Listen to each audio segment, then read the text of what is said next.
The building at 1200 North Glebe Road in Arlington, Virginia, was deliberately forgettable.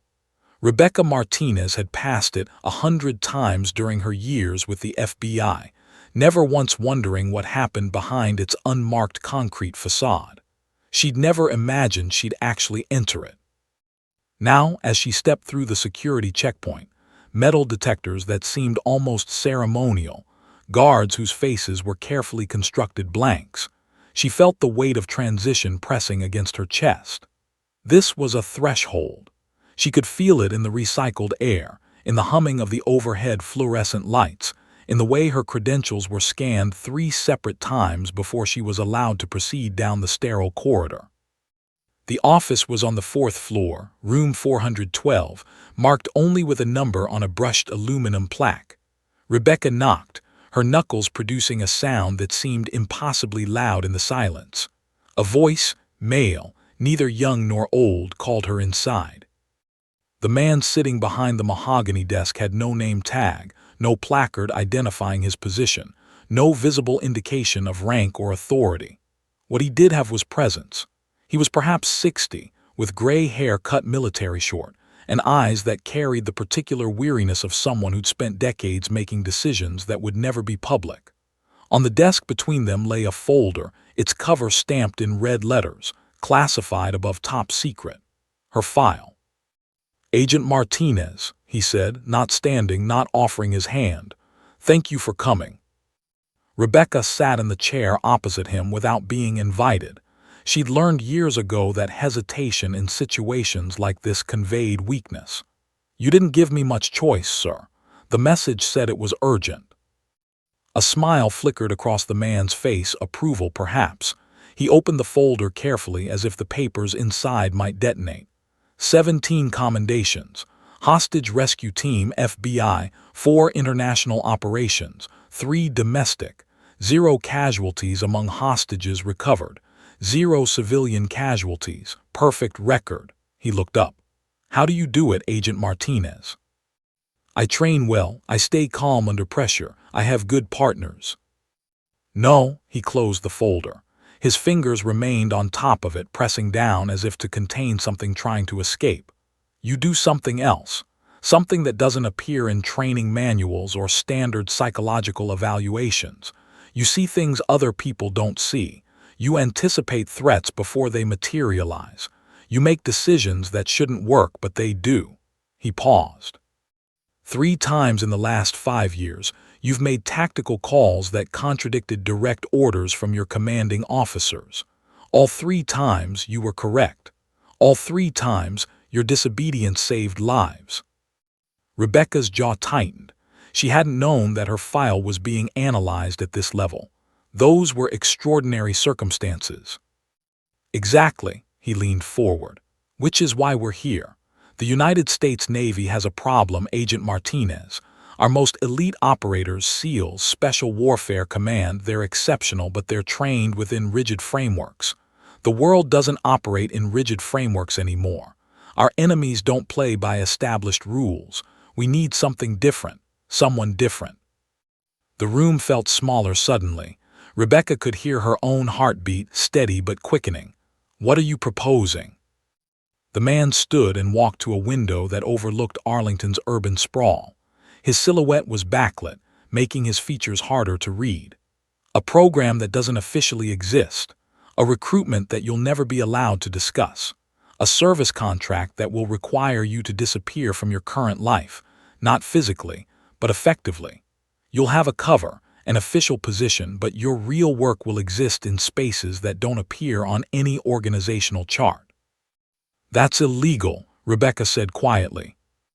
"No," he turned back to face her. "It's classified. There's a difference.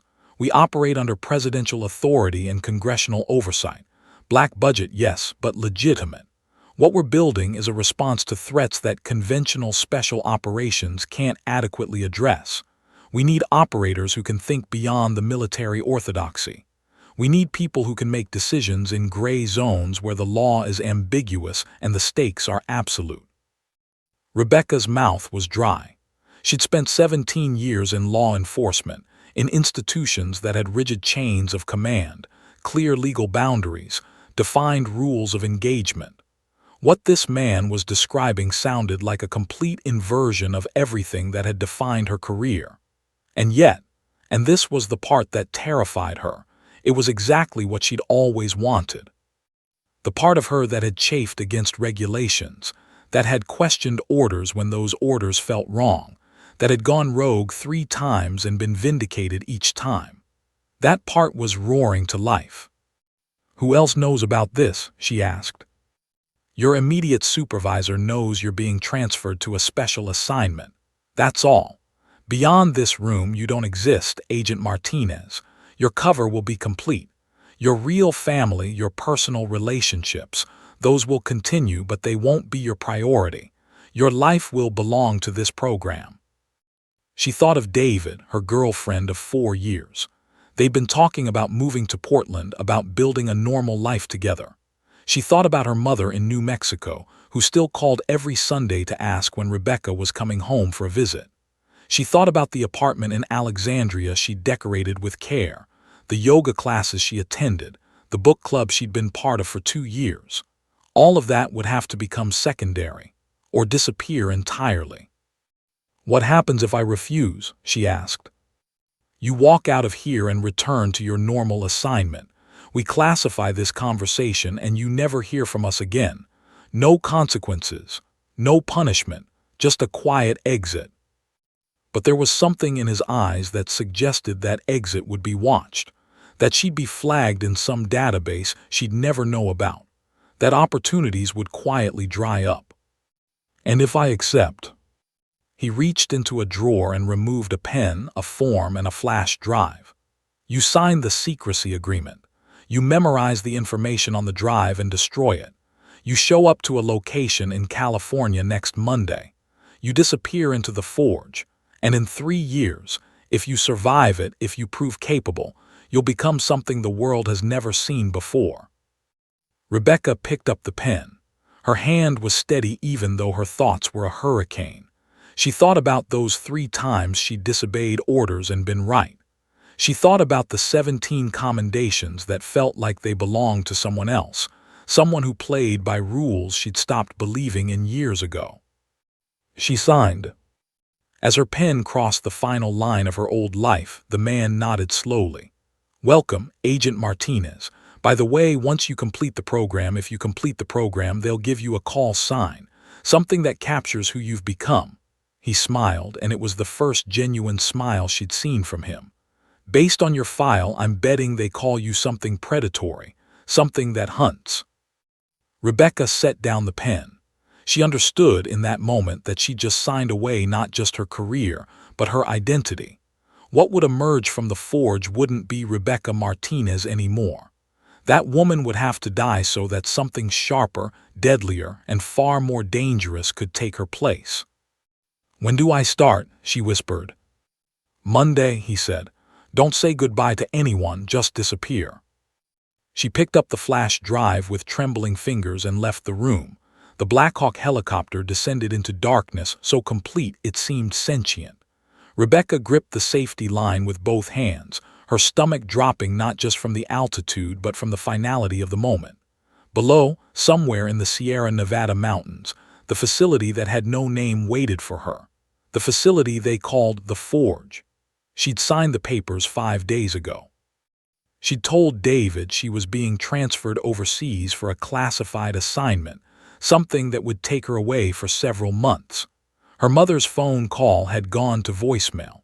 There was no coming back from this jump. The descent was deliberately brutal. The helicopter landed in a clearing illuminated by nothing but moonlight and the aircraft's running lights. Before Rebecca could unbuckle her harness, the doors were open and hands were pulling her down into the cold Sierra air. The helicopter lifted away immediately, the sound diminishing rapidly until she stood alone, or what felt like alone, in absolute darkness. A voice, gravel-rough and scarred by decades of shouting orders, came from somewhere ahead. "You have 30 seconds to move toward my voice before I stop caring about your location." Rebecca moved. She ran forward into the darkness, hands raised to protect her face, her mind already calculating angles and distances from the sound source. Her military training kicked in automatically. Never run directly toward the voice, maintain distance, assess the situation. She angled left, then moved in a wide arc to approach the voice from a position of advantage. The man who emerged from the shadows was enormous. 6'4", maybe 260, with a face like weathered granite and eyes that had seen things Rebecca hoped never to experience. His name was Lieutenant Commander James Morrison, and he was going to spend the next 90 days making her wish she'd never signed those papers. "Good," he said, the word clipped and efficient. "You don't follow orders blindly. That's the first thing that makes you different from every SEAL who's come through here. The second thing is that you're going to fail at least 50% of what we ask you to do.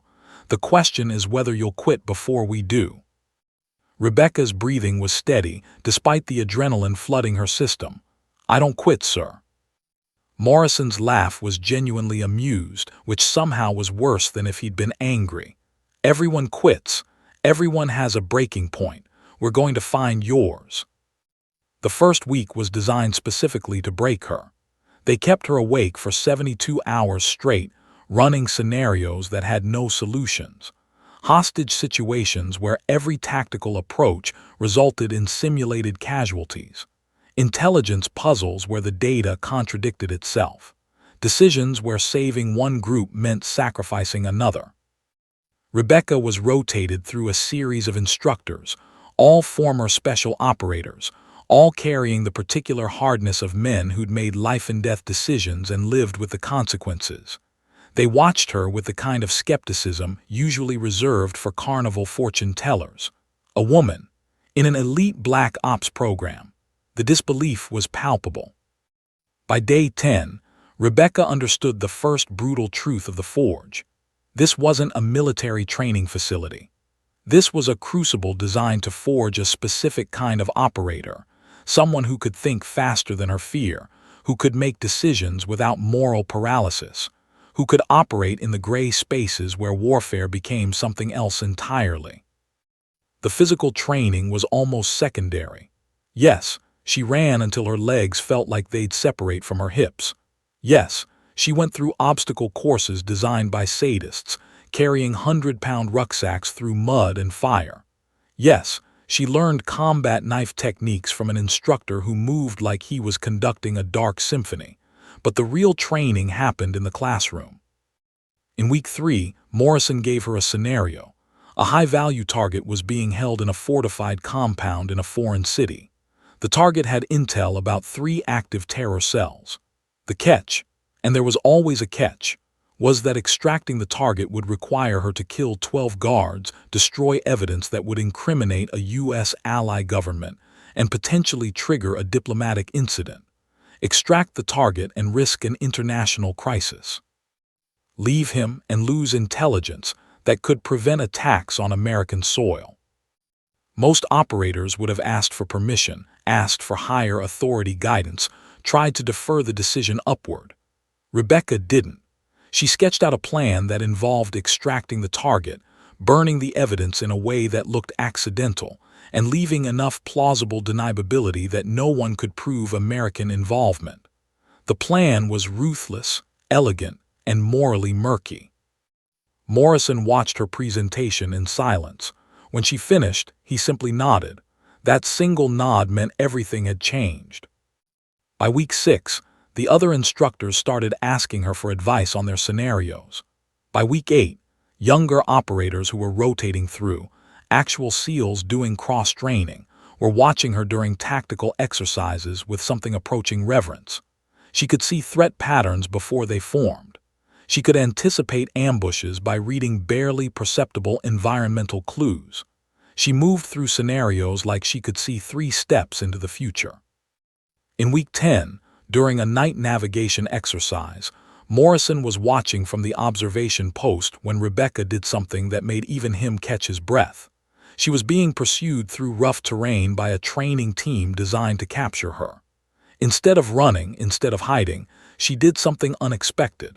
She stopped, turned around, and walked directly toward her pursuers. Morrison watched through thermal imaging as she approached the lead team, engaged them in conversation, what looked like negotiation, and then two of the pursuers simply escorted her to the extraction point. Later in the debrief, Rebecca explained, "They were expecting me to fight or flee. Neither option ended well. I changed the game. I approached with confidence, suggested I was there by choice, and the lead operative decided I was more valuable extracted than contained." Morrison leaned back in his chair and studied her with new eyes. "You just manipulated hardened military operators through psychological insight and confidence." "Yes, sir. That's not in any manual we teach." "No, sir, it's not." He was silent for a long moment. Then, "We're going to give you a call sign, something that captures what you are. The other operators have been talking. They want to call you Falcon." Rebecca didn't ask why, she understood. Falcons hunted with devastating precision. They moved through the air with impossible grace. They saw prey from heights others couldn't reach, and when they struck, they were absolute. By the end of the 12-week program, Rebecca had fundamentally transformed. She'd learned to kill with her hands, her mind, and psychological manipulation. She'd learned to move through spaces invisible. She'd learned that the difference between victory and defeat often wasn't strength. It was the willingness to ask questions conventional operators considered heretical. On the final day, all the instructors gathered to watch her complete the graduation exercise. A full tactical operation against a mock compound, conducted alone, with every mistake resulting in simulated death. Rebecca executed it perfectly. No wasted movement, no hesitation, no mercy. As she walked out of the compound, Morrison was waiting with a black operational duffel bag. "Welcome to the program, Falcon," he said quietly. "You're about to learn that there are missions regular SEALs aren't allowed to run. Missions that need someone who can operate beyond all rules. That's you now." Rebecca took the duffel bag. Inside would be her first real assignment briefing, details about an operation that would define everything she was becoming. She was no longer Rebecca Martinez. She was Falcon. The Hindu Kush Mountains were a graveyard of empires. Rebecca knew the history. Soviets, British, countless Afghan warriors had died here in these peaks and valleys, their bones bleached by decades of wind. Now it was her turn to become either history or legend. She crouched on a ridgeline 300 meters from the target compound, watching it through thermal imaging that turned the night into a landscape of green and yellow heat signatures. Her radio earpiece crackled softly with the voice of SEAL Team Leader Commander Marcus Hayes, the man leading the extraction team that waited 3 kilometers back, ready to move on her signal. "Falcon, this is Anvil Lead," Hayes whispered into the comms. "We're reading 23 heat signatures in the compound. Thermal shows concentrated positions at 3 entry points, main gate, east corridor, and what looks like a command center in the western section. The target should be in the central detention area. Are you good to proceed?" Rebecca's eyes moved across the compound like a chess master analyzing a board. 23 targets was more than they'd intelligence suggested. Someone had screwed up the reconnaissance, or the target had reinforced his position. Either way, it meant the situation was more dangerous than the briefing had indicated. But danger was why she existed now. "Affirmative, Anvil Lead," she responded. "I'm going dark. I'll signal when I have the target isolated." She switched off her radio. Communication now would be a liability. What she was about to do required perfect silence and total focus. Rebecca rose from her position with the movement of smoke, controlled, deliberate, invisible. She was wearing full tactical gear. Suppressed HK-417 rifle, combat knife, flash bangs, 2 sidearms, a rucksack containing equipment for extraction. She moved like the mountain itself had weight, each step calculated for silence, for speed, for absolute efficiency. The perimeter of the compound was predictable. Humans always established predictable patterns. Guards rotated in a 45-minute cycle, which meant there was a 7-minute window when the eastern approach would have minimal coverage. Rebecca moved through that window like a ghost, her body low, her breathing controlled. At the fence line, she didn't cut through. That would leave evidence. Instead, she found the weak point where the fence had been poorly maintained and moved through the gap she'd identified on reconnaissance. Total time, 90 seconds. Inside the compound grounds, she was in maximum danger territory. The courtyard was open, exposed, with nowhere to hide if she was spotted. Rebecca didn't run. She walked. Walking looked purposeful, confident, less likely to trigger the freeze response in a sentry's mind. She had memorized the guard positions, the timing of spotlight sweeps, the psychological patterns of bored soldiers. She walked across that courtyard like she belonged there, like she had authorization to be there, and no one challenged her because her confidence suggested she was exactly where she should be. The rear entrance had a lock mechanism her briefing documents had shown her. She placed a small electronic device against it, a bypass tool that had taken the program's engineers 6 months to develop, and the lock clicked open silently. She was inside the building. The hallway beyond was dimly lit by emergency lighting. Rebecca could hear voices from the main room, harsh, accented voices speaking Pashto. Guards talking, laughing about something, completely unaware of the predator moving through their fortress. She moved along the wall with the careful precision of someone navigating a minefield, because for her, every shadow contained the potential for death. At the first checkpoint, a guard sat at a desk reviewing documents. He would be the first person to die, though he didn't know it yet. Rebecca moved to his position with such speed and silence that he never even looked up. Her knife was clean and swift, entering between his ribs with a surgeon's precision, angled upward to sever his aorta. He opened his mouth, but she had her hand over it, preventing sound. He died making a small whimpering noise that sounded almost like he was being comforted. Rebecca lowered his body to the desk, arranged him so he appeared to still be working, and moved deeper into the compound. The detention area was through 2 more corridors.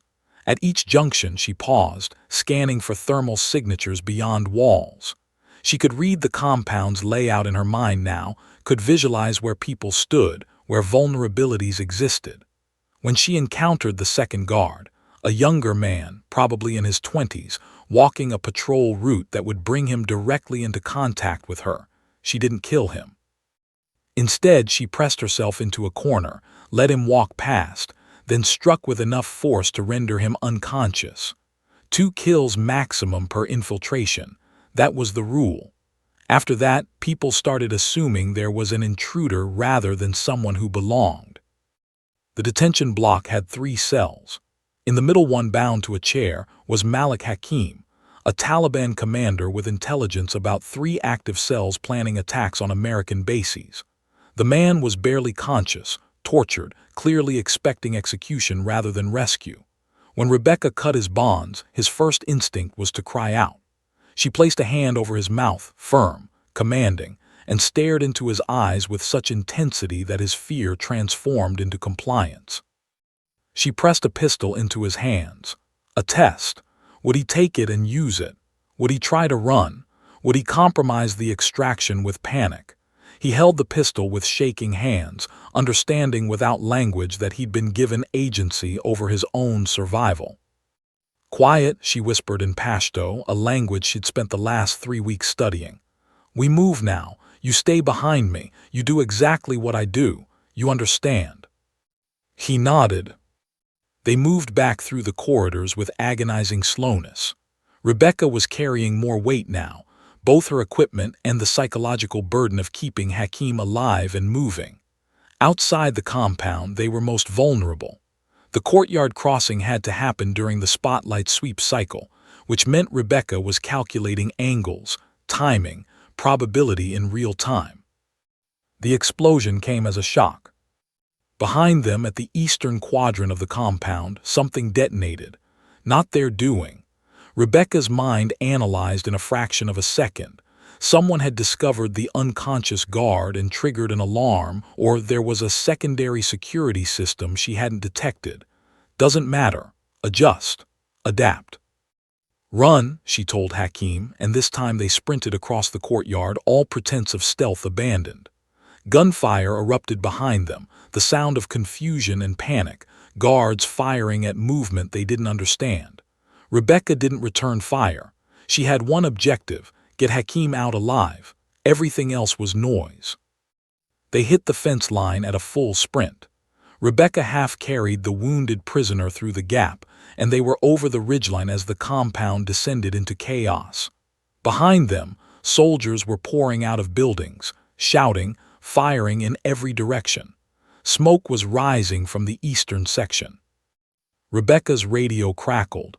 "Falcon, this is Anvil Lead. We read contact. Extraction in 5 minutes." "Affirmative," Rebecca responded, breathing hard but controlled. "Target is secured, bringing him in." The rope line was waiting 300 meters away, in a valley that provided cover from the compound's sightlines. Rebecca practically dragged Hakim down the mountainside, her movements still precise despite the adrenaline overload. When they reached the extraction point, the SEAL team was geared up and ready, weapons trained outward to provide cover. Commander Hayes appeared in front of her, and for a moment his eyes, hard, professional, skeptical, met hers. She was covered in blood that wasn't hers. She'd killed 2 men silently. She'd extracted the target from an impossible position. And she was still breathing steadily, still focused, still operational. "Welcome to the real war, Falcon," Hayes said quietly. Behind him, the other SEALs were staring at her with expressions somewhere between awe and something approaching fear. She'd done what they'd trained for their entire lives to do, and she'd done it alone, in silence, with lethal precision. As they moved to the helicopter for extraction, one of the younger SEALs whispered to Hayes, "That wasn't training, that was something else." Hayes nodded slowly. "Yeah, that was." The classified briefing room at Joint Special Operations Command was silent except for the whirring of the projector. 18 months of operations, 8 confirmed missions across 4 continents, 0 friendly casualties, 3 target extractions with 0 collateral damage, 16 enemy combatants neutralized, and 1 operative who'd begun to transcend the world of normal special operations into something approaching myth. Commander James Richardson, the senior oversight officer for the program, flipped through the mission dossiers with the careful attention of a man handling something fundamentally important. The SEALs in the room, elite operators, men who'd made peace with their own mortality, watched the projections with something approaching reverence. "Sana'a, Yemen," Richardson narrated, pulling up satellite imagery of a densely populated market district. 3 weeks ago, target was a high-level Al-Qaeda operative. Asset location, protected compound in the city center, surrounded by 27 armed guards and 3,000 civilian foot traffic. Mission, extraction without engagement, without exposing the asset, and without being identified as American.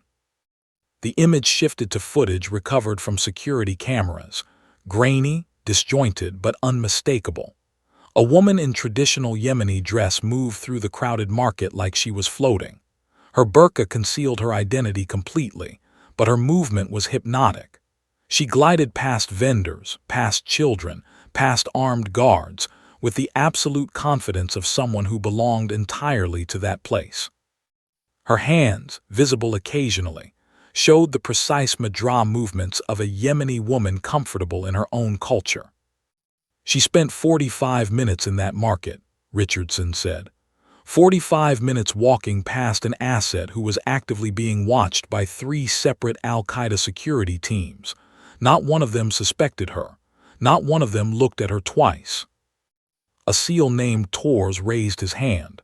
"How did she do that? The asset should have been recognized." "The asset didn't recognize her either," Richardson replied. "Falcon didn't approach him. She didn't make contact. She passed him exactly 3 times. Each time, she adjusted his position slightly through crowd movement. By the end, he was closer to the compound's northern exit. The extraction team moved in 12 minutes later and had him out before the guards even realized he was gone." The room exhaled quietly. This wasn't extraction. This was psychological manipulation on a scale they'd never encountered.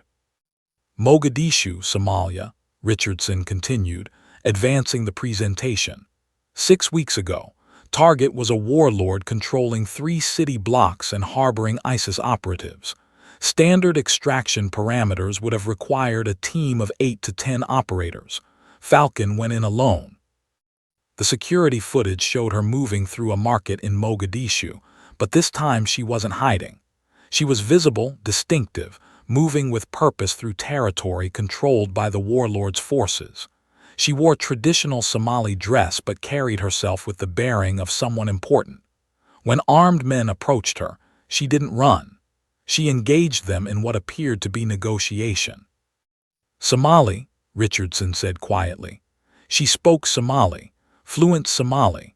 The warlord's men were confused enough by her presence that when she presented credentials, forged of course, they actually escorted her into the compound to verify her authorization with the warlord himself. She walked past 3 security checkpoints, Torres whispered, almost to himself. She walked past 6, Richardson corrected. The extraction team moved in 40 minutes later. The target was already waiting at the specified extraction point. Falcon had simply asked the warlord's security chief to have the target brought to a specific room for transfer of custody to external forces. The confusion about her actual authority was enough. They complied. A young SEAL named Patterson, fresh from his second deployment, was taking notes frantically. She just talked her way into a terrorist stronghold. She didn't just talk, another SEAL interjected. His name was Hayes and he'd been on Falcon's first 3 operations. She became someone who belonged there. That's different. Anyone can talk a good game.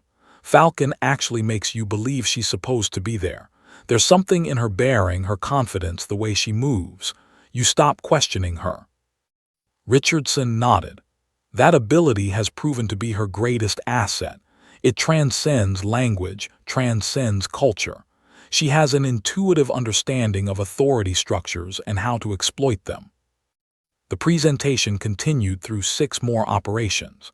In Damascus, she'd walked into a Syrian government intelligence facility by convincing the guards she was a visiting inspector from the ministry.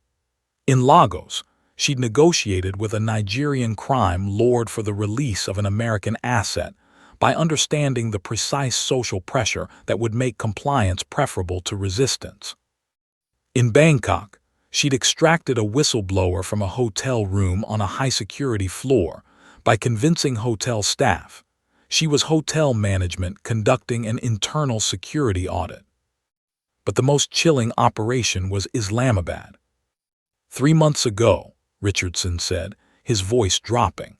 The target was a high-value Taliban facilitator with direct links to command structure. He was protected by 22 armed guards in a private compound in a residential neighborhood. We had intelligence suggesting he would leave the compound for a diplomatic meeting. Falcon's mission was to intercept during transit. The footage showed a traffic intersection, a black vehicle, the target's transport. Then Falcon appeared, seemingly from nowhere, stepping directly in front of the vehicle. The driver swerved to avoid her. The vehicle's momentum carried it into a deliberately placed obstruction that had been positioned the night before. In the confusion of the accident, Richardson narrated, Falcon moved to the vehicle and extracted the target by convincing him that she was a covert asset positioned to help him escape his kidnappers. The guards were in the process of stabilizing the vehicle and checking for injuries when she'd already escorted the target 2 blocks away. Patterson looked up from his notes. She made the target think he was being rescued by someone on his side. Exactly, Hayes confirmed. She doesn't just understand tactics and psychology. She understands the specific psychology of the person she's manipulating. She gets inside their head before they even realize she's there. There's something else, Richardson said, pulling up a psychological evaluation. Every operator Falcon has worked with reports the same phenomenon. When she's in a room, they become more effective. Their decision-making improves. Their threat assessment becomes sharper. Their operational judgment clarifies. It's as if working with her elevates everyone around her to a higher level of performance. That's cult of personality, Torres suggested, but his voice lacked conviction. No, Hayes said firmly. It's not charisma, it's something else. When you're working with Falcon, you stop second-guessing yourself. You trust your instincts more. You become more decisive because you're watching her be decisive. It's like, he paused, searching for words. It's like she's rewriting the operational rules while you're executing them. Richardson closed the presentation. In 18 months, Falcon has conducted 8 major operations. She's been deployed with 32 different SEAL operators across these missions. We have 32 reports from operators requesting future deployment with her. We have 0 reports of anyone wanting to work with her only once. Every single person who's been paired with her wants to be paired with her again. The room fell silent. This was unprecedented. Elite operators didn't have preferences like this. SEAL teams were fungible. They worked with whoever was assigned. But Falcon had created a demand that transcended normal command structure. The intelligence community has started calling her the Ghost, Richardson continued. Because no one can explain how she does what she does. No training manual covers her methodology. No psychological profile explains her abilities. She simply arrives at locations that should be impossible to infiltrate, does things that shouldn't work, and then disappears like she was never there. Patterson raised his hand. What about her actual combat capability, the hand-to-hand, the weapons training? Hayes smiled grimly. She's a SEAL-level operator in every conventional metric, but that's not what makes her dangerous. What makes her dangerous is that she doesn't need conventional combat. She outthinks people before they ever reach for a weapon. She's redefining what special operations means, Richardson said quietly. And frankly, that terrifies everyone above my pay grade. She's too valuable to lose. She's too dangerous to unleash without constraint. And she's too talented to ever return to normal military service. As the briefing concluded and operators filed out, Hayes lingered. Richardson looked at him with the expression of someone carrying an impossible burden. Is she still fully operational? Richardson asked. As far as I know, Hayes replied. But sir, with respect, I think we need to have a conversation about what happens when an asset like that starts asking questions about what we're actually doing with her. Richardson nodded slowly. I've been waiting for that conversation. I'm not sure either of us will survive it. Washington Post article never ran. The judge's order came down at 2:47 a.m. on a Tuesday morning, sealing the story before it could be published. Rebecca learned about it not from official channels but from a terrified phone call from David. He'd been contacted by the journalist writing the piece. Apparently he was listed in the investigative notes as a personal connection. The journalist wanted comment about his relationship with Rebecca Martinez, an FBI operative involved in classified military operations. David didn't understand what he was being asked to confirm or deny. Neither did Rebecca when she received the formal notification from her handler that her operational security had been compromised. She had 72 hours before the full debrief, 72 hours to figure out her response. She called David from a secure line, using a voice modulator that made her sound like someone else. She told him to stop answering journalist inquiries. She told him not to discuss their relationship with anyone. She told him things that made it clear the woman he'd been dating for 4 years was fundamentally different from who he thought she was. David's voice broke when he asked, "When are you coming home?" She didn't have an answer. The safe house was in upstate New York, a nondescript cottage near the Canadian border that the program maintained for operatives who needed isolation. Rebecca arrived on a gray November afternoon, carrying a single duffel bag containing everything she owned that mattered. A photograph of her mother, a set of dog tags from her days with the FBI's hostage rescue team, and a journal she'd kept since she was 16 years old. For the first time in 18 months, she had no mission, no briefing, No objective, just her and the silence of the Adirondack forest surrounding the cottage. The unraveling happened slowly, then all at once. On the second day, she called her mother. She'd been avoiding the call for months, canceling visits, giving excuses about classified deployments. When her mother answered, Rebecca almost hung up. Instead, she listened to her mother talk about the upcoming holidays, about her garden, about how much she missed her daughter. Rebecca said nothing. What could she say? That she was a weapon developed by the U.S. military, that she'd killed at least 16 people, that the woman her mother raised had been systematically reconstructed into something that could move through the world invisible and lethal. Mija, her mother said, and the Spanish diminutive nearly broke Rebecca completely. Are you okay? You sound like you're very far away. I am, Rebecca whispered and then hung up. On the fourth day, she attempted to write a letter to David. She started 17 times. Dear David, never got past that opening. How did you explain that the woman he'd made plans with, the woman he'd imagined a future with, no longer existed? How did you articulate that you'd voluntarily dismantled your own capacity for normal human connection? She burned all 17 attempts in the fireplace. On the sixth day, the panic attack came. Rebecca was standing in the kitchen making coffee when she suddenly couldn't breathe. Her chest constricted. Her vision narrowed. Her hands started shaking so badly she dropped the coffee cup. It shattered on the floor and the sound triggered something primal. She found herself on the kitchen floor, gasping, unable to remember how to control her own breathing. All the training at the forge, all the psychological conditioning, all the tactical discipline, none of it prepared her for the moment when her own mind became the enemy. It lasted 40 minutes. When it passed, she sat on the kitchen floor surrounded by broken ceramic, and she cried. Not the controlled, calculated tears of an operative managing emotions. Real tears. Actual grief for the person she'd been and the person she'd become.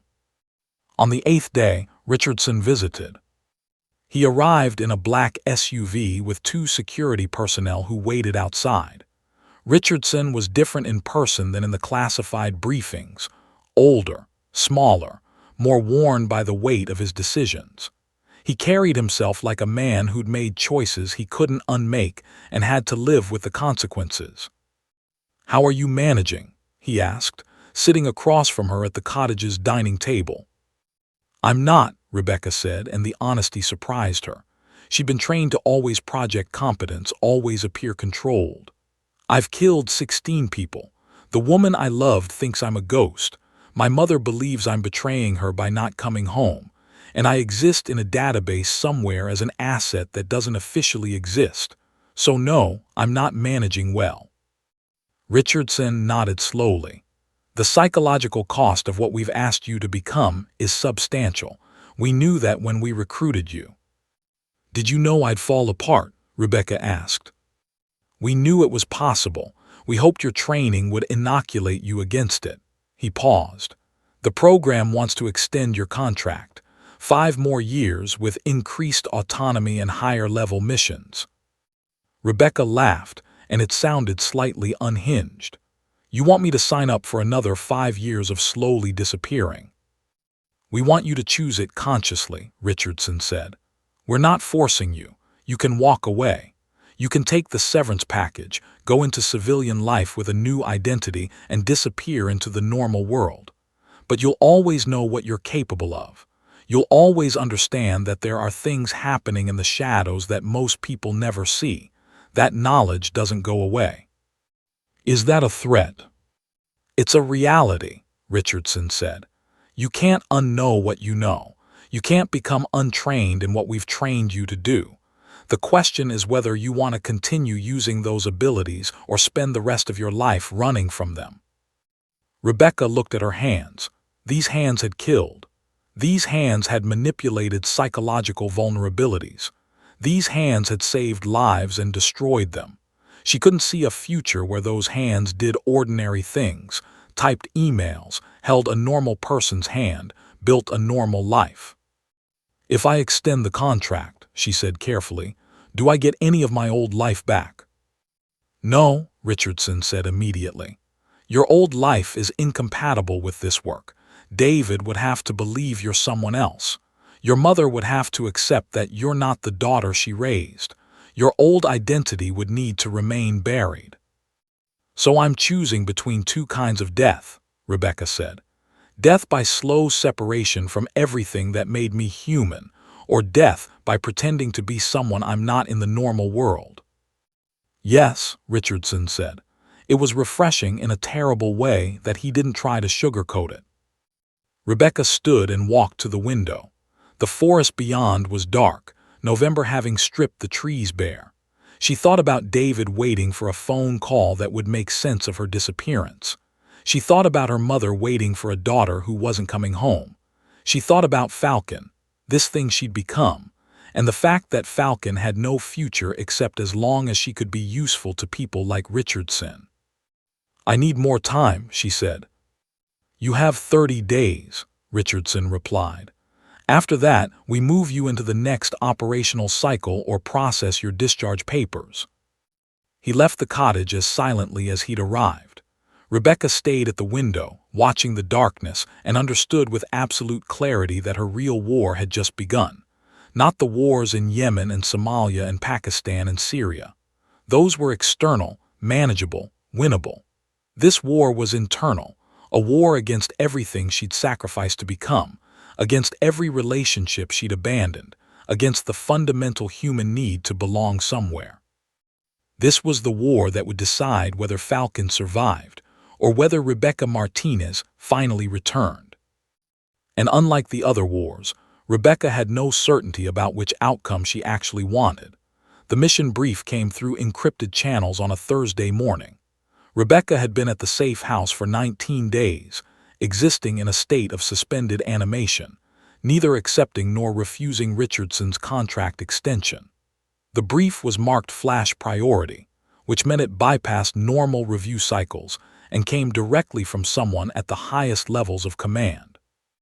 The target was Alexander Volkov, Russian arms dealer operating from a fortified dacha outside Moscow. The brief contained photographs, financial records, communications intercepts. Volkov was selling weapons to ISIS operatives, had connections to North Korean nuclear programs, and had allegedly organized the assassination of a Russian journalist who'd been investigating his activities. By every metric, he was a legitimate target for elimination. But the word elimination was the problem. Rebecca read the brief 3 times, her mind processing the information, the implications, and the fundamental line being crossed.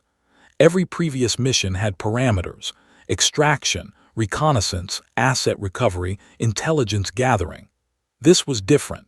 This was murder, assassination, an extrajudicial execution conducted by a U.S. operative on Russian soil without any legal framework or diplomatic cover. She typed a single email to her handler: I refuse. The response came within minutes: stand by for clarification. By evening, Richardson was on a secure video call, his face appearing on the encrypted screen, with the grim expression of someone who'd already anticipated this moment. You understand the strategic importance of this target, Richardson said without preamble. I understand you're asking me to commit murder, Rebecca replied. Not military action, not tactical elimination in defense of American lives. Murder, assassination, the very thing we criticize other nations for conducting. The very thing, Richardson said coldly, that keeps American soldiers alive. Volkov's weapons are being used against our forces in Syria and Iraq. His ISIS connections have resulted in American deaths. This is not murder. This is elimination of a threat. That's what they all say, Rebecca responded. That's what every intelligence agency says when they decide someone needs to die without trial, without evidence presented, without any of the legal safeguards that supposedly separate us from the people we're fighting. Richardson was silent for a long moment. You accepted the contract knowing that the program operated in gray areas. You conducted 8 missions understanding that some of those operations existed in legal ambiguity. Extraction is different than assassination, Rebecca said. Reconnaissance is different than premeditated murder. You're asking me to cross from operating in gray areas to operating in absolute darkness. I won't do it. Then you're refusing a direct order, Richardson said quietly. Yes, Rebecca confirmed, I am. The line went dead. Within 4 hours, federal agents arrived at the safe house. They didn't arrest her. There were no charges that could be pressed, no crime she'd technically committed. Instead, they sealed the property. She was informed that her apartment in Virginia had been sealed. Her bank accounts had been frozen. Her operational credentials had been deactivated. She was placed in protective custody in a nondescript hotel in Baltimore, surrounded by federal marshals who treated her with the careful distance of people guarding something dangerous. She was being disappeared. That night, alone in the hotel room, Rebecca made a decision that would reshape everything that followed. She contacted a Congressional Oversight Committee member she'd worked with during her FBI days, Senator Margaret Hayes, no relation to Commander Marcus Hayes. Senator Hayes had always expressed concern about black budget operations and the potential for abuse. Rebecca knew the risks. She knew that testifying would end her career, would likely result in criminal charges, would destroy her life definitively and completely. But remaining silent meant tacitly endorsing a program that was slowly transforming from intelligence operations into state-sanctioned assassination. It meant accepting that Falcon, this thing she'd become, was going to exist in the shadows forever, conducting murders that would never be public, never be accountable, never be questioned. I want to testify, Rebecca told Senator Hayes in a phone call conducted through channels so secure that even the federal marshals guarding her didn't know she was communicating. About the program, about what they've done to me, about what they're trying to make me do. There was a long silence on the line. Then, you understand what you're asking. This will expose classified information. You'll be imprisoned. Your identity will eventually become public. Every detail of your operational history will be investigated. I understand, Rebecca said. I'm ready. Are you? Senator Hayes asked. Because once you start down this road, there's no returning. You'll have destroyed not just yourself, but people you've worked with, operators who trusted you. Rebecca thought about the SEALs she'd worked with over 18 months. Hayes, Torres, Patterson, the dozen others who'd come to respect her, who'd followed her into danger, who'd trusted her judgment in impossible situations. She thought about how they'd be questioned, investigated, potentially sacrificed because of her refusal.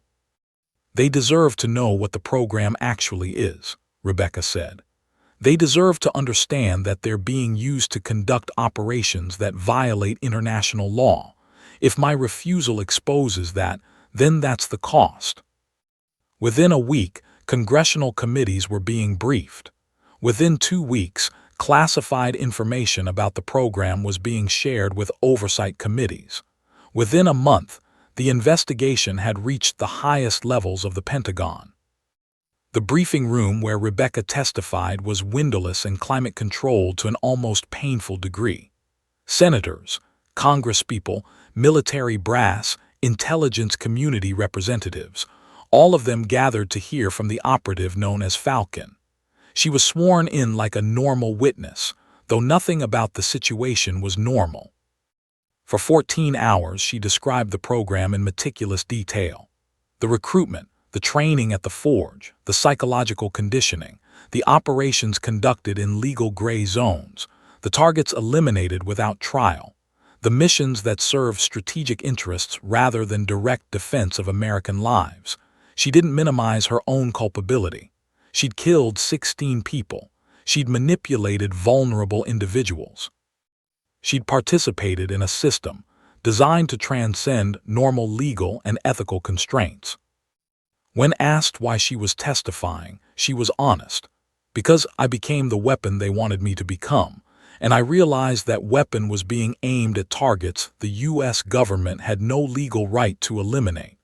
I participated in creating a system that operates entirely without accountability.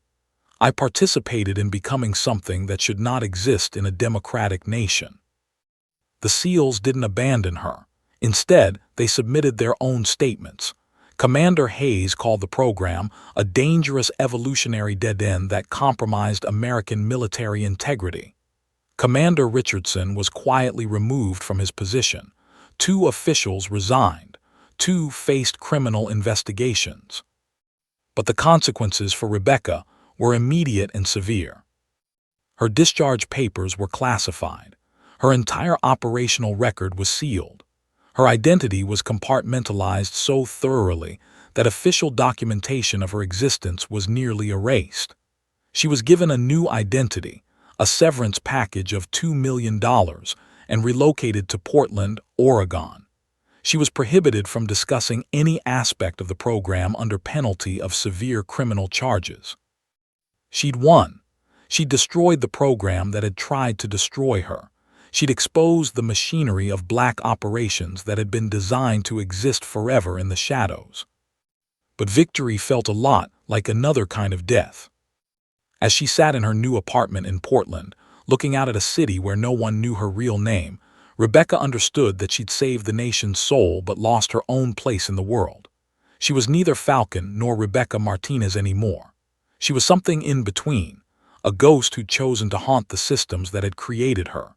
The investigation that followed Rebecca's testimony became the most classified political event in American intelligence history. Officially, it never happened. Unofficially, it tore through the upper echelons of the Pentagon and intelligence community like a carefully targeted surgical strike. Senator Margaret Hayes, who had become Rebecca's primary congressional advocate, convened a closed-door committee on special operations accountability. The hearings were conducted in the secure chambers beneath the Capitol building, in rooms that had been swept for listening devices and isolated from electronic surveillance. Rebecca attended 14 separate sessions, each one peeling back another layer of the program's existence. The intelligence officials who appeared before the committee were uniformly defensive. They argued necessity. They cited national security. They presented classified assessments of terrorist threats that supposedly justified operating outside normal legal frameworks. But the evidence Rebecca and other witnesses provided was damning. Financial records, operational logs, communications showing that decisions about targeting were being made by people without proper authority, without legal review, and without accountability mechanisms. By the 3rd week of testimony, the first official fell. Deputy Director of Central Intelligence James Whitmore resigned to spend more time with his family. 3 days later, the media, tipped off by someone inside the investigation, reported that he was under criminal investigation for authorization of unauthorized renditions. The carefully maintained facade that this was a resignation for personal reasons crumbled immediately. By the end of the month, 2 more officials had resigned under similar circumstances. But the political cost was extraordinary, even for those defending the program's existence. Senator Hayes invited Rebecca to her office during a recess in the hearings. It was the first time they'd met in person since the investigation began.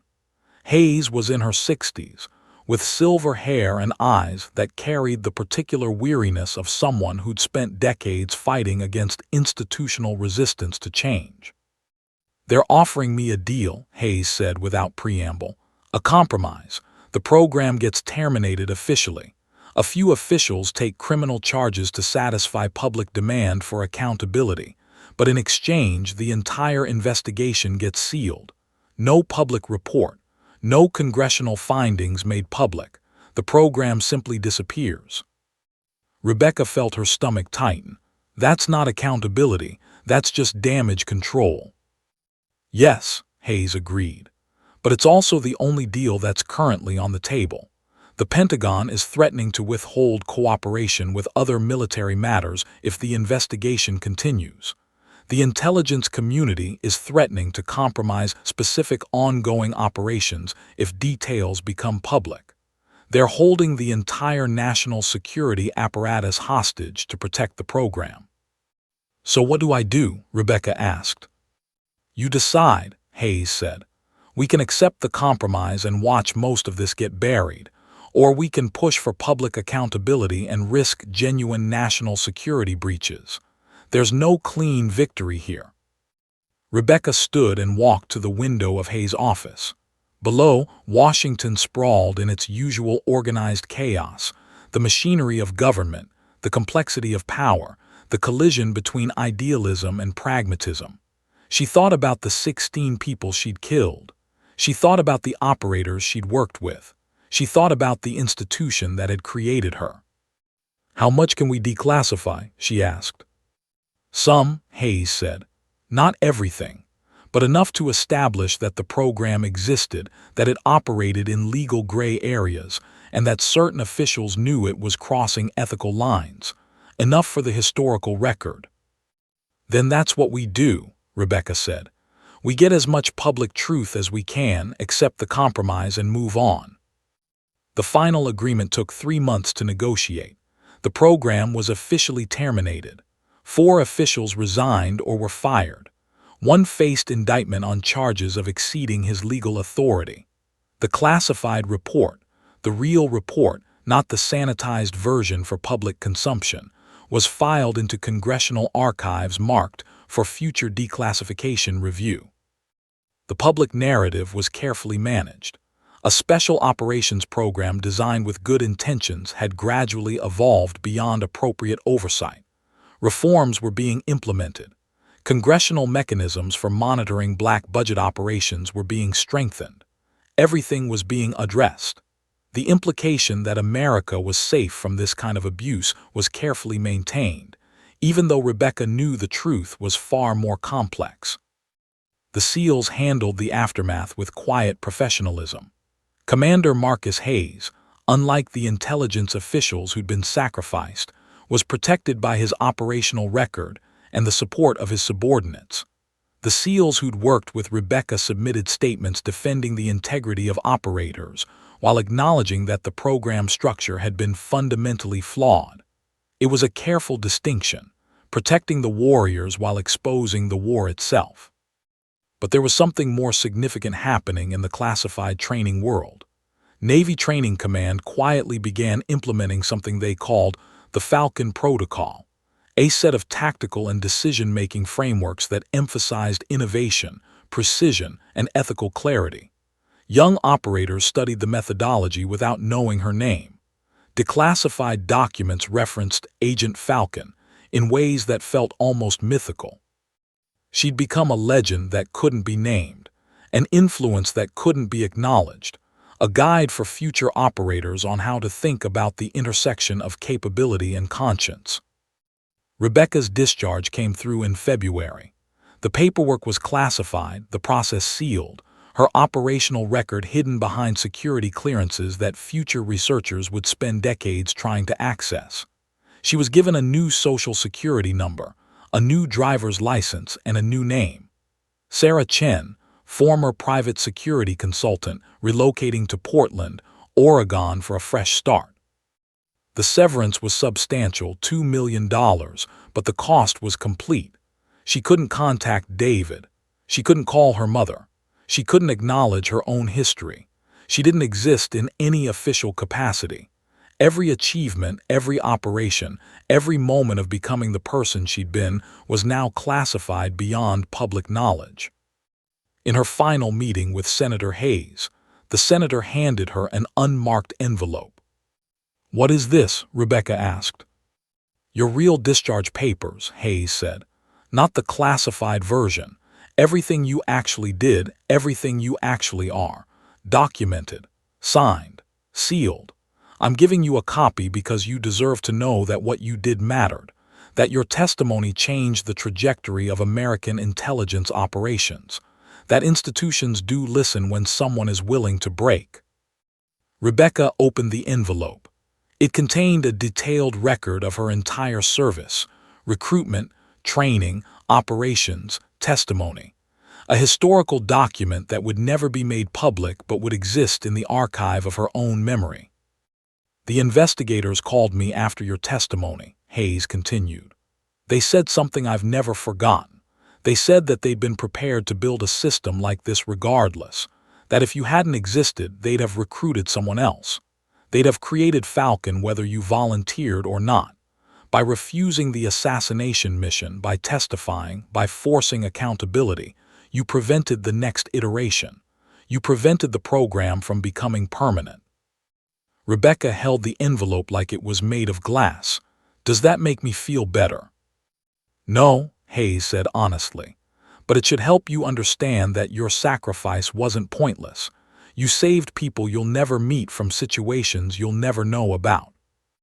Rebecca left Washington carrying that envelope and an understanding that she'd fundamentally changed the course of American intelligence operations. She'd also lost everything: her identity, her relationships, her future. The cost and the benefit were so perfectly balanced that she couldn't determine which was greater. As she boarded the plane to Portland, Rebecca understood that she'd completed the most dangerous mission of her life. Not in Afghanistan or Somalia or Pakistan, but in the halls of power, facing down the system that had created her and refusing to become the permanent weapon it had intended. She was finally free, but freedom, she was learning, looked an awful lot like another kind of imprisonment. The crisis hotline office was in a converted warehouse in Portland's Pearl District, staffed by volunteers who trained to recognize the particular language of human desperation. Sarah Chen, as she'd legally become, had been volunteering there for 3 years. She worked the evening shift from 6 p.m. to midnight, listening to people at their worst moments: suicidal ideation, relationship collapse, the slow dissolution of meaning. She was qualified for the work in ways she could never explain. Her apartment was 6 blocks away, a modest 1-bedroom overlooking the Willamette River. She'd furnished it minimally: a bed, a desk, a bookshelf filled with philosophy, psychology, and history. She had no photographs on the walls, no personal mementos visible to anyone who might visit. The only personal item she kept was the envelope Senator Hayes had given her, locked in a safe deposit box at a bank in downtown Portland. She visited it once a year, on the anniversary of her discharge, to remind herself that she'd actually existed before she became Sarah Chen. The woman who called the hotline that Tuesday night was named Jennifer, and she'd just discovered her husband's affair. Jennifer was spiraling, saying things about how she couldn't live without him, how her entire identity had been defined by being his wife, how she might as well be dead. Sarah listened with the particular attention she'd learned to give, identifying the specific texture of Jennifer's despair. "What would happen if you were completely erased?" Sarah asked quietly. "What?" Jennifer was confused by the question. "What if everyone you knew, your husband, your family, your friends, what if they all forgot you existed? If you had to start your entire life over with a completely new identity, new name, new history, what would you do?" The question was drawn from experience that Jennifer would never know about. Sarah had asked herself that question 1,000 times. I don't know," Jennifer said, her voice uncertain. "That's okay," Sarah continued. "But I'm going to tell you something. I've been completely erased.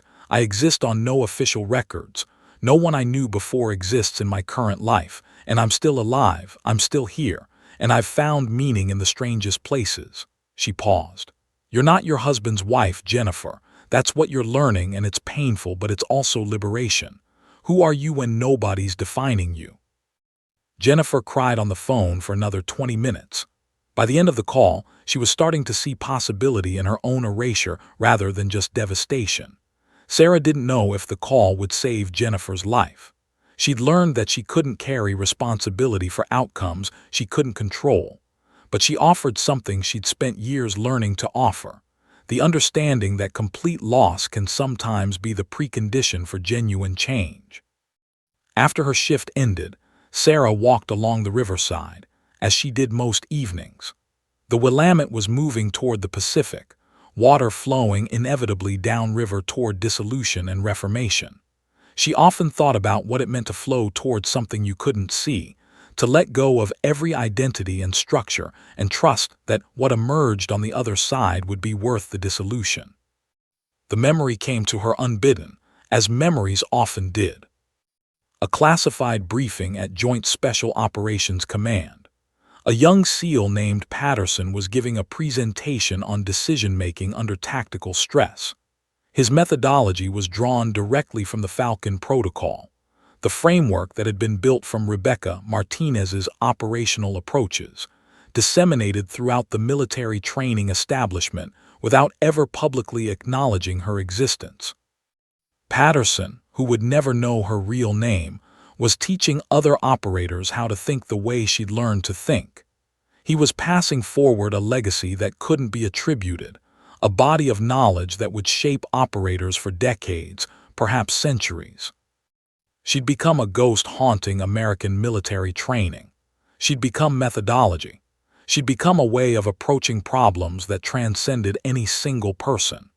In a strange way, she'd achieved immortality, not through public recognition, but through the invisible influence of her thinking becoming so embedded in institutional practice that people forgot it had come from a single human being. By 2015, the Naval Special Warfare Development Group had formally documented the Falcon Protocol as part of their tactical curriculum. Young operators studied it. Established commanders referenced it. International military observers requested access to the classified details. She'd fundamentally reshaped how America's most elite warriors thought about decision-making and ethical operation. But not a single document acknowledged that the methodology came from a woman named Rebecca Martinez. That spring, Sarah received a visitor, something that had never happened in her 3 years in Portland. Commander Marcus Hayes appeared at her apartment on a Saturday afternoon, dressed in civilian clothes, carrying a single folder. "The classified restrictions on your testimony are being loosened," Hayes said without preamble. "In 50 years, researchers will be able to access the full details. Congressional oversight has requested that we maintain documentation for historical purposes. Your name won't be public, but your contribution will be acknowledged in archival materials." Sarah felt something shift in her chest, not quite relief, but something approaching it. The idea that someday, decades from now, historians would know that Falcon had been Rebecca Martinez, that the legacy wasn't anonymous after all, that evidence of her existence would survive in classified archives. "Thank you for coming," Sarah said. "The SEALs wanted you to know something," Hayes continued. "The Falcon Protocol is now doctrine. It's mandatory training. Every operator trained in the last 3 years has learned from your methodology. The next generation of warriors is being shaped by your thinking." "They don't know it's my thinking," Sarah said quietly. "No," Hayes agreed. "But that's also the point, isn't it? It's become bigger than any individual.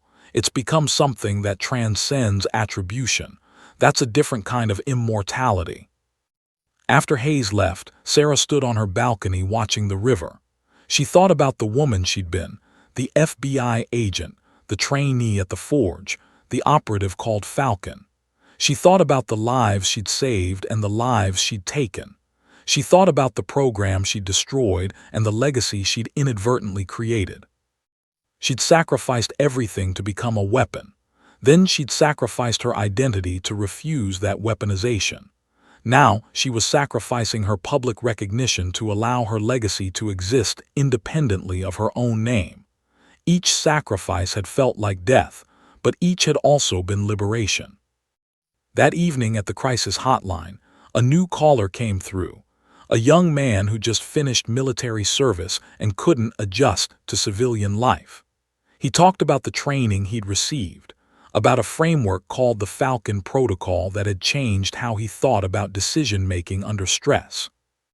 "It saved my life," he said, "not because it made me a better soldier, but because it taught me that I could choose what to do with my capabilities, that I could think for myself instead of just following orders." Sarah listened and she understood. Somewhere in the vast machinery of military training, Her influence was rippling outward, changing lives, shaping decisions, creating operators who would themselves train other operators. She'd become something larger than her own existence. She'd become a principle, a methodology, a way of approaching impossible questions. By midnight, when her shift ended, Sarah had resolved something. She wouldn't pursue the declassification. She wouldn't fight to have her name attached to the Falcon protocol. Instead, she'd let it exist as she existed, as an invisible force, moving through institutions and lives, changing things without needing credit or recognition. She walked home along the riverside, the city lights reflecting off the water. Somewhere, young operators were studying her methodology without knowing who'd created it. Somewhere, the program she'd helped destroy was being replaced by systems with actual oversight and accountability. Somewhere, the machinery of power was moving, incrementally, toward something slightly more ethical. And Sarah Chen, who'd once been Rebecca Martinez, who'd once been called Falcon, walked quietly through Portland, invisible and complete. She taught the world's deadliest warriors that true strength wasn't about doing everything. It was about knowing what not to do. And in learning that lesson herself, she'd finally found the peace that had eluded her through all the violence and sacrifice. The Falcon had learned to rest, not in triumph, not in defeat, but in the quiet understanding that the work was done, that her legacy would outlive her name, that the most powerful influence was the one that transcended attribution and became simply the way things were done.